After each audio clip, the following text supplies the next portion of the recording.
The story of the Katyn massacre illustrates the essence of communist totalitarianism, both the inevitable violence and the inherent lie, which form the eternal soul of communism. It's the story of a mass murder, which was denied by the Soviet perpetrators for 50 years.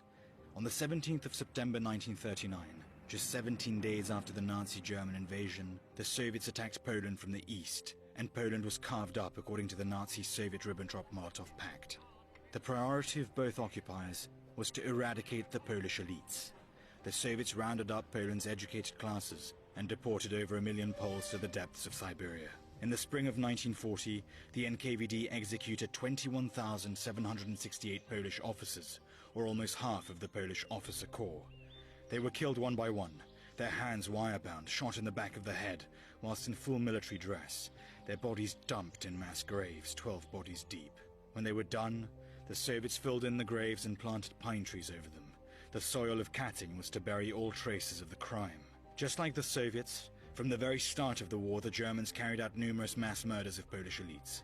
Whilst the communists murdered in Katyn, the Nazis murdered in Palmyre. In 1941, the former friends turned on each other.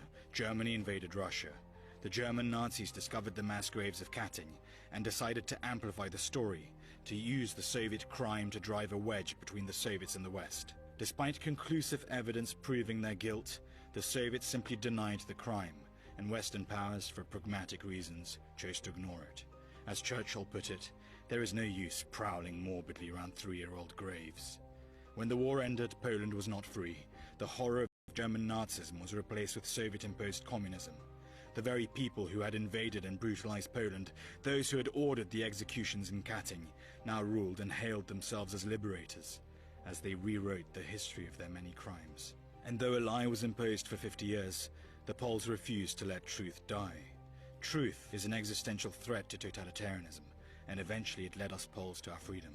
So if ever your freedoms are endangered, and someone tries to convince you that 2 + 2 is 5, make sure to proclaim, or at least remember, that 2 + 2 will always be 4.